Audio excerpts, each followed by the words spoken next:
Olá, pessoal! No vídeo anterior, então, a gente viu um pouquinho sobre as radiações ionizantes e algumas aplicações, tanto na indústria quanto na medicina.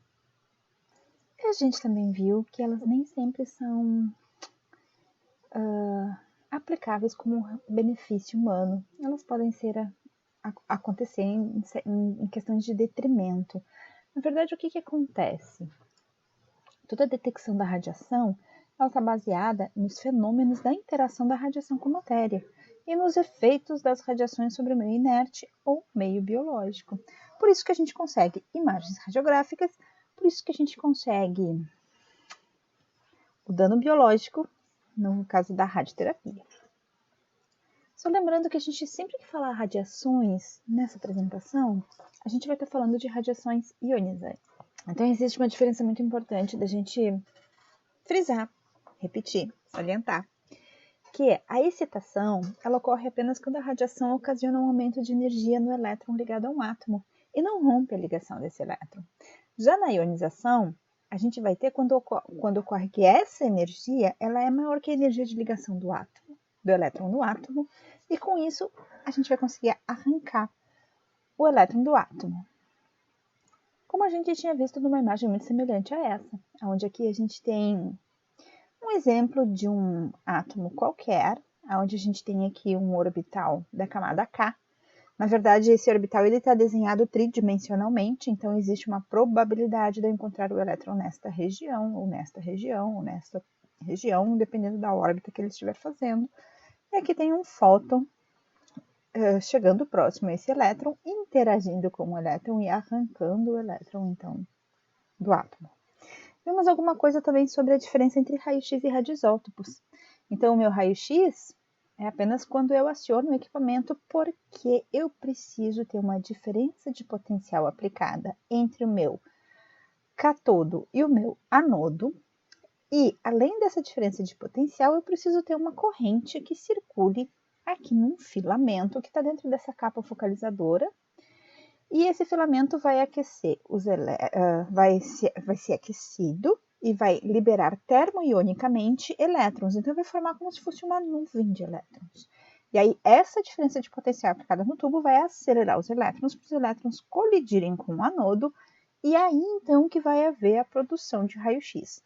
Na verdade, 99% das interações que acontecem geram apenas calor dentro do tubo. E o tubo chega a 2.000 graus Celsius. Apenas 1% que vai ter a produção de raio-x, que vai ser útil para a formação da nossa imagem diagnóstica. Ou terapia, porque também existe raio-x para a terapia.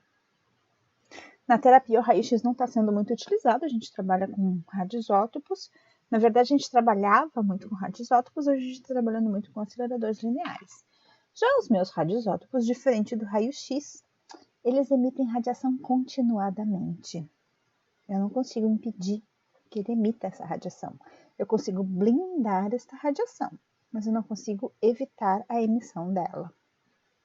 Na verdade, existe uma instabilidade nuclear muito grande e o átomo, buscando um estado mais estável, vai emitir esta energia na forma de partículas e radiações eletromagnéticas.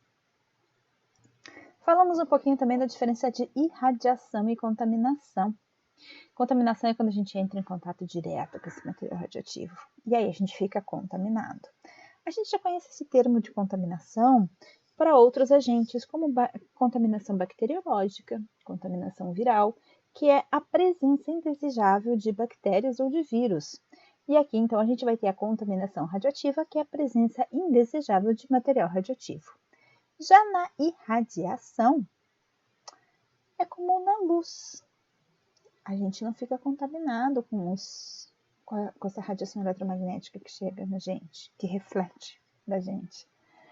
Então, no caso da irradiação, a radiação atravessa o corpo humano.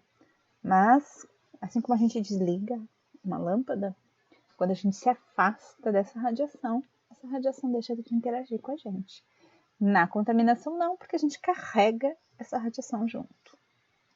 Então, a gente precisa ter muito cuidado, porque a contaminação ela não vai acontecer só em pessoas, ela pode estar acontecendo em objetos também. Então, aqui a gente tem uma imagem onde que a gente tem que cuidar a relação do uso de luvas, a relação do uso de um jaleco, porque se eu contaminar a minha roupa, eu não posso sair do local de serviço com a roupa contaminada. Então, se houver a contaminação do jaleco, o jaleco vai ficar num local específico para descontaminação. E preciso usar luvas descartáveis também. E na atividade laboral, é muito importante a gente definir áreas. Áreas livres e áreas restritas. Áreas livres são aquelas áreas que estão isentas das regras de segurança de proteção radiológica. As áreas restritas, elas vão ser controladas ou supervisionadas dependendo da dose de radiação que a gente pode estar exposto. Então, falamos da diferença de raio-x e radioisótopos. Os radioisótopos, na verdade, são isótopos instáveis dos elementos. Esses elementos, eles são muito importantes na ciência, na indústria, na agricultura e na medicina. Alguma coisa a gente já viu lá no vídeo anterior. E eles podem ser usados, então, como traçadores, fontes de radiação para fotografia, radiografias, né? E como fontes de radiação direta. E essas radiografias aqui, em geral, elas eram muito feitas na medicina nuclear. Hoje a gente já imprime em papel. No caso dos radioisótopos, a gente tem um conceito muito importante que a gente tem que saber, que é a meia-vida dos elementos. A meia-vida física de um elemento radioativo é o tempo necessário para que esse elemento radioativo perca 50% de sua atividade. Então, a atividade final é igual a atividade inicial vezes E na menos lambda-T, onde lambda é a constante de desintegração radioativa e o T é o tempo que vai levar essa desintegração para que eu possa calcular a variação de atividade que existe na minha amostra. Já a minha vida biológica é o tempo para que um sistema biológico possa, como por exemplo o ser humano, eliminar por processos naturais metade da quantidade de uma substância radioativa. A gente tem como exemplo o próprio acidente de Goiânia. No acidente de Goiânia, uma das pessoas que os médicos achavam que era o que mais recebeu a dose de radiação, ele tomava bastante cerveja, ele chegava a tomar 2 litros de cerveja por dia, segundo as entrevistas feitas pelo pessoal técnico e pelos registros que a gente tem, que ele eliminava todo o material radioativo. Ele foi a pessoa que mais teve contato com o material radioativo e ele morre 6 anos depois do acidente de cirrose hepática. Na verdade, o acidente de Goiânia nos deu, então, aqueles 4 óbitos. Vamos ter um vídeo específico do acidente de Goiânia.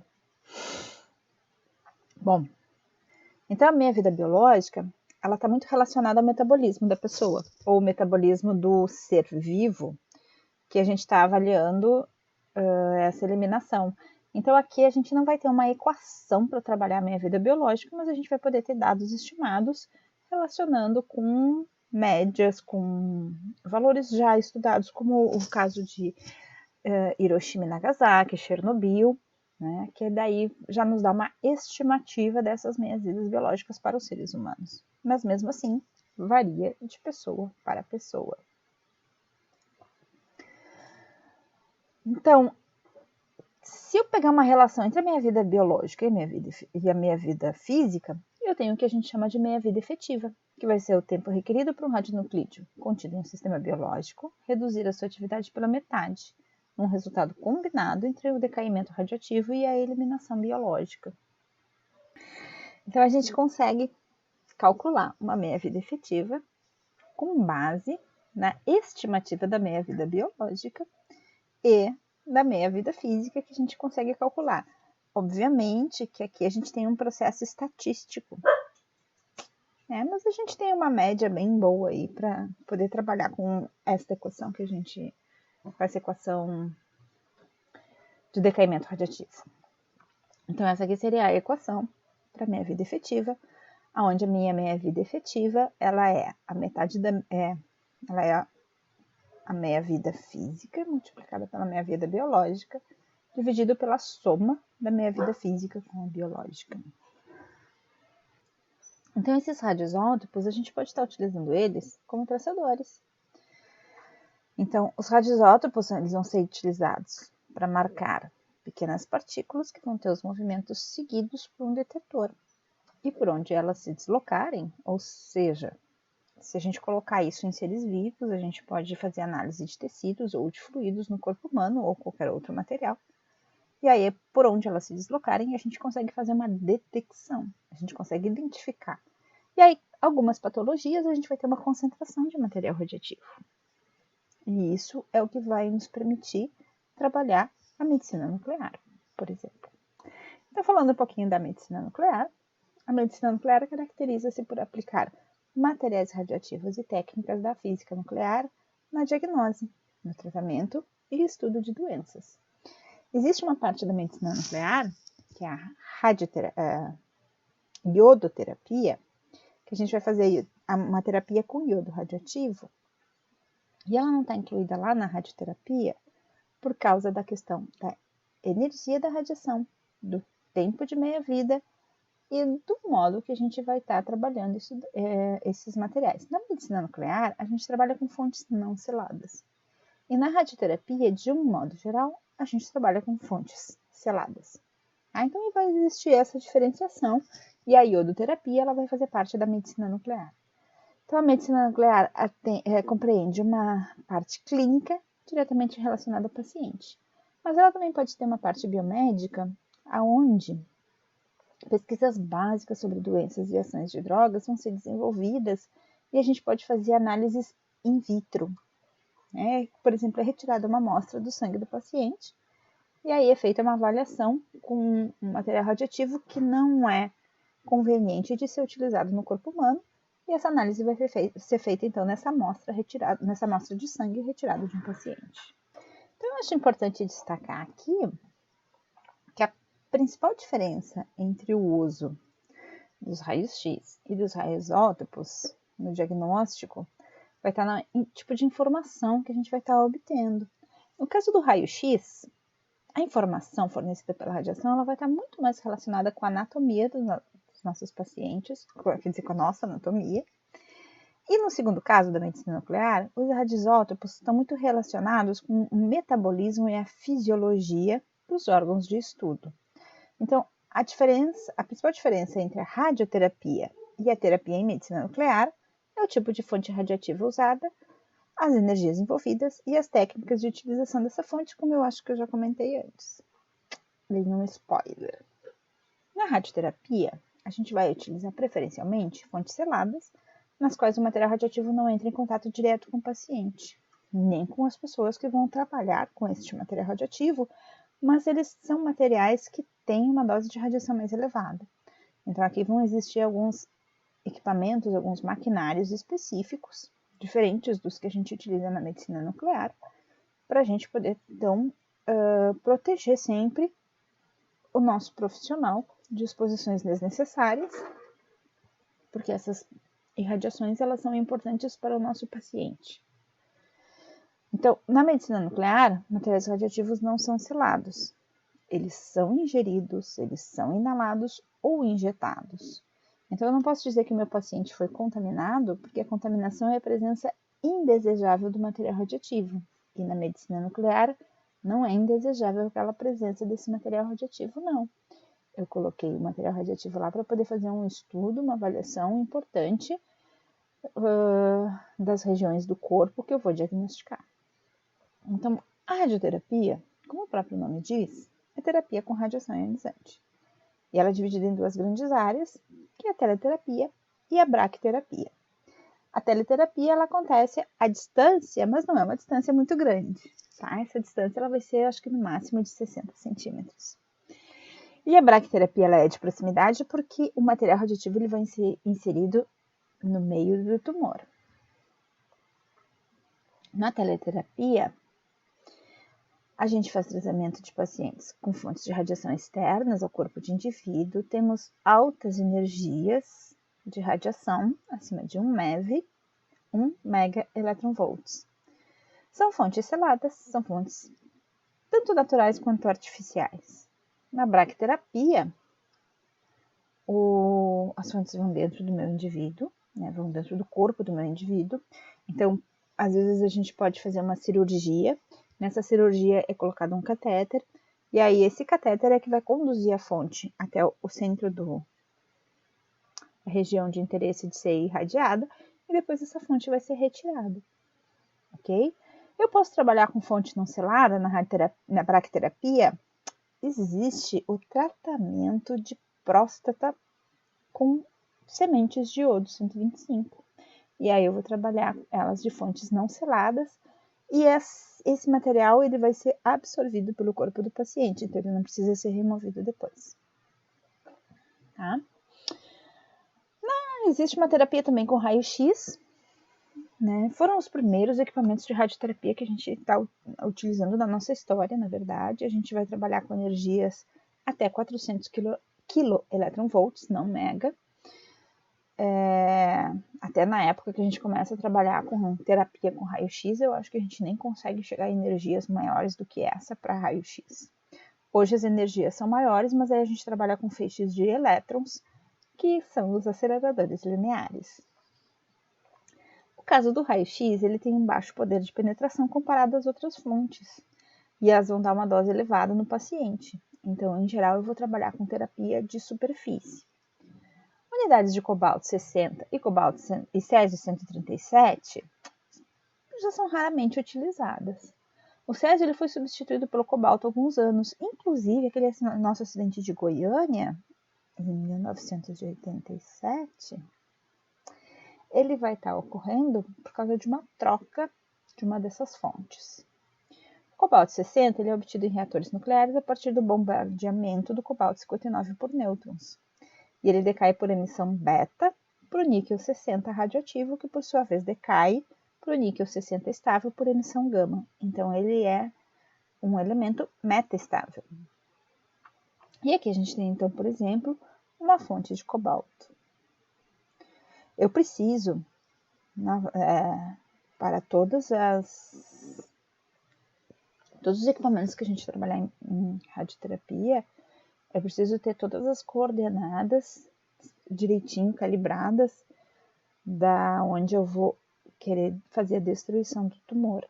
No caso da radioterapia, eu preciso ter um planejamento radioterápico bem criterioso para garantir que os tecidos adjacentes à neoplasia que eu quero tentar destruir recebam o mínimo de radiação e que a minha neoplasia ou o meu tecido objeto de terapia receba a maior dose possível. Então, para isso, existe um físico médico que vai trabalhar toda a parte do planejamento radioterápico. Os aceleradores lineares, eles também são conhecidos como acelerador linear de elétrons. Eles apesar deles existirem desde 1940, o uso deles sempre foi muito limitado por uma questão financeira. E o processo de formação do feixe é muito semelhante a um aparelho de raio-x. Vai requerer inúmeros cuidados, desde controle de qualidade até a aplicação desses elétrons nos nossos pacientes, principalmente em relação a esse planejamento radioterápico. No caso do acelerador linear, a energia é 100 vezes maior do que a energia de um feixe de raio-x e aproximadamente 10 vezes maior do que a energia de um feixe de cobalto. E os elétrons, eles são acelerados a uma velocidade de 99% da velocidade da luz. É uma das situações onde a gente quase chega na velocidade da luz. Tá? E aqui tem uma imagem de um acelerador linear. Na braquiterapia, aqui a gente tem um exemplo de um equipamento utilizado lá na década de 40 para introduzir fontes na cabeça do paciente. Então, na verdade, cada uma dessas estruturas que a gente enxerga aqui é onde eu posso estar fazendo a inserção de uma agulha. E aí, aqui dentro, eu incluo um catéter. E nesse catéter eu vou colocar, então, um material radioativo para que ele faça a destruição desse tumor aqui e que eu tenha uma minimização de danos no tecido sadio. Então, a braquiterapia, ela tem um avanço tecnológico muito grande nesse sentido, né, que é para a gente evitar lesões em tecidos sadios. A gente pode fazer para a utilização da bracterapia um procedimento de radiocirurgia, porque vai ser a maneira que eu vou conseguir fazer a inserção da fonte radioativa no meu paciente. Então, eu tenho que imobilizar a fonte no corpo do paciente e depois eu tenho que fazer a remoção dessa fonte. Essa fonte, em geral, ela tem meia-vidas mais altas do que na medicina nuclear e elas vão entrar através de um catéter, não vão entrar em contato direto com o paciente e depois vão sair desse catéter aqui.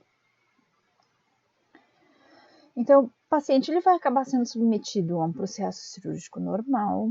A fonte vai ser preparada introduzida no paciente através de catéteres e é realizada a imobilização dessa fonte. O paciente vai ficar exposto à fonte durante o período de tratamento que for determinado pelo físico e pelo médico. E depois a fonte vai ser removida novamente. Então, aqui a gente tem um exemplo de um paciente que recebeu diversos catéteres. E aí, em cada um desses catéteres aqui, eles são conectados externamente ao paciente por cabos que vão trazer esse material radioativo lá para dentro do corpo do paciente. Então, aqui, por exemplo, né, é uma foto de uma bracterapia intraoperatória para um sarcoma de partes moles na parede torácica, aonde o material radioativo, então, ele vai ser posicionado de acordo com a radiografia que foi tirada e o estudo para o planejamento radioterápico. E a gente sempre vai ter um controle dessas doses de radiação. Vão existir doses máximas permissíveis calculadas por corpo inteiro. A gente já mostrou uma imagem no caso do acidente de Fukushima, que ali eram doses para corpo inteiro, efeitos biológicos também relacionados ao corpo inteiro. E também vão existir doses para partes específicas do corpo, como as gônadas, órgãos críticos, como tireoide, útero. Em diagnóstico médico, em geral, as doses são pequenas, mas a gente tem que evitar o uso indiscriminado de técnicas baseadas no uso de radiação, porque o efeito da radiação no nosso corpo, ela é acumulativa.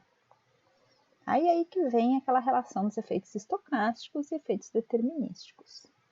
Além disso, precauções especiais têm que ser tomadas em pacientes jovens e gestantes, não só pelo fato das células em desenvolvimento serem especialmente sensíveis à radiação, mas também por causa do nosso efeito acumulativo. Então, quando a gente fala da questão da proteção radiológica, a questão da proteção radiológica ela vai ser exatamente extremamente importante para que a gente possa delimitar essas doses de radiação. Bom, quando a gente fala em termos do paciente que está sendo irradiado, a gente não se preocupa muito com a dose de radiação quando a gente faz uma análise risco-benefício, onde o benefício do paciente é muito maior do que o risco dele estar se expondo a essa radiação. Obviamente que a gente não pode correr o risco de causar um dano muito maior do que o benefício. Mas então, a maioria da legislação dessa parte de radiações ionizantes, ela vai se aplicar muito aos trabalhadores. Tanto que os nossos limites de dose são para trabalhadores e para indivíduos do público, não para pacientes. Indivíduos do público são os acompanhantes dos pacientes, que se o efeito é acumulativo, não tem por que eles receberem essa dose de radiação.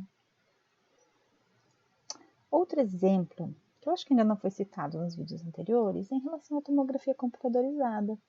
A tomografia computadorizada é uma técnica que a gente utiliza raio-x no diagnóstico médico.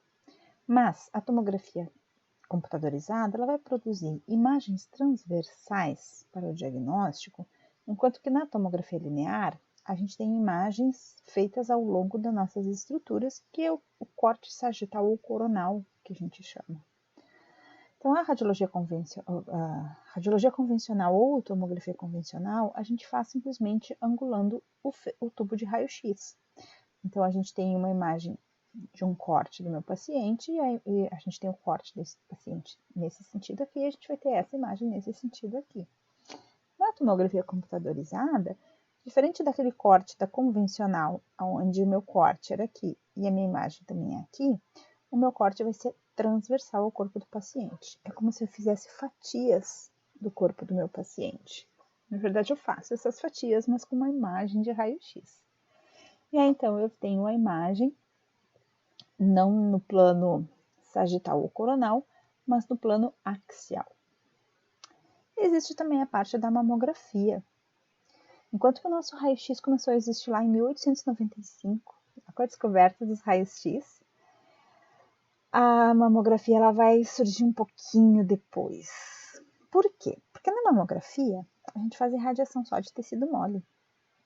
Diferente da radiografia convencional, onde a gente faz a radiografia de estruturas ósseas. As estruturas ósseas têm uma densidade muito maior do que as neoplasias que a gente procura na mama. Então, lá em 1966, a gente tinha tubos de raio-x, mas com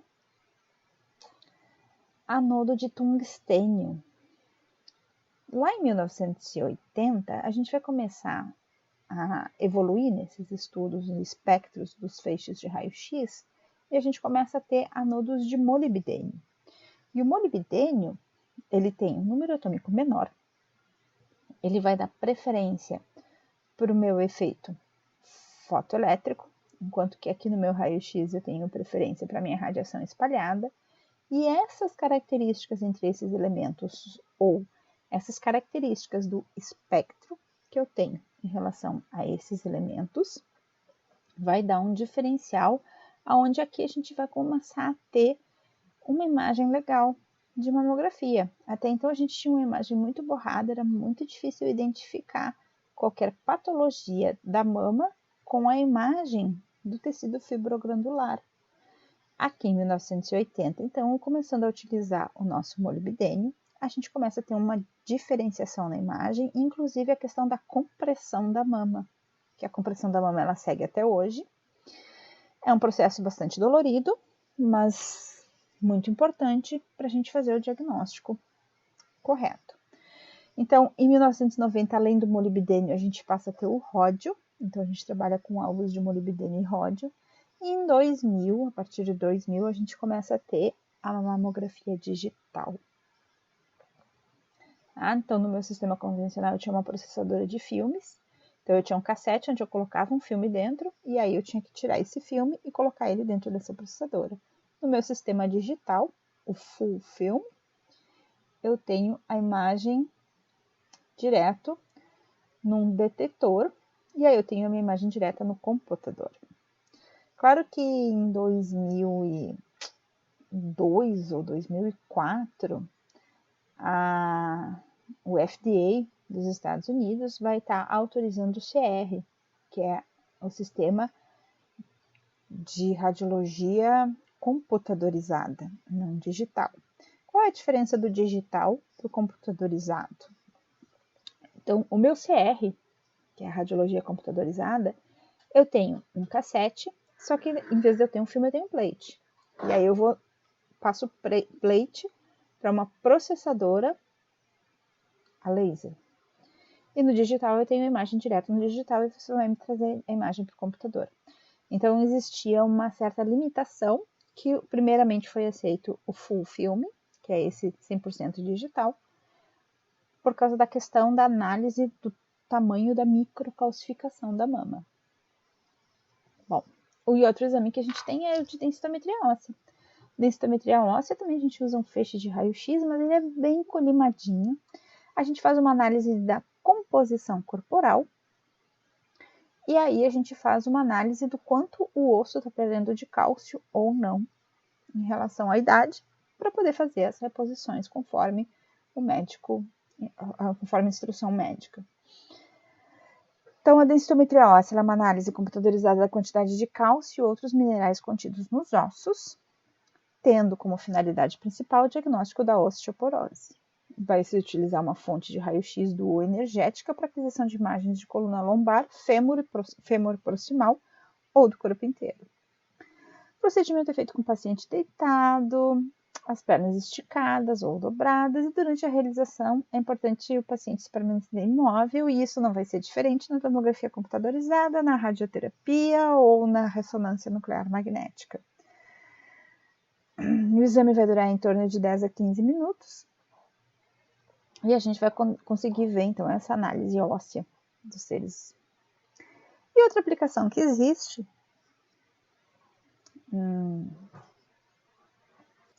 algumas cidades é difícil da gente encontrar ainda, apesar disso já existir há muito tempo, é a parte da radiologia veterinária, onde o Colégio Brasileiro de Radiologia Veterinária tem por finalidade primordial incentivar médicos veterinários a aprimorarem os conhecimentos no campo de diagnóstico por imagem e terapia por radiação, sendo criada, então, uma projeção dos veterinários, clientes e pacientes. Eu acho que com esse vídeo de hoje, com esse vídeo que vocês estão vendo agora, a gente consegue ter uma boa ideia das aplicações dessas radiações na medicina e meio que subjetivamente dá para entender bem a questão da proteção, a importância da proteção radiológica associada por causa da relação dos efeitos biológicos das radiações. Acho muito interessante vocês darem uma olhada também no vídeo sobre Goiânia, que a gente vai descrever um pouquinho sobre o acidente que aconteceu aqui no Brasil. Apesar de fazer já mais de 30 anos desse acidente, ele não pode ser esquecido. Ele faz parte da nossa história. Essa história ela tem que ser lembrada para que ela não se repita. Tá ok?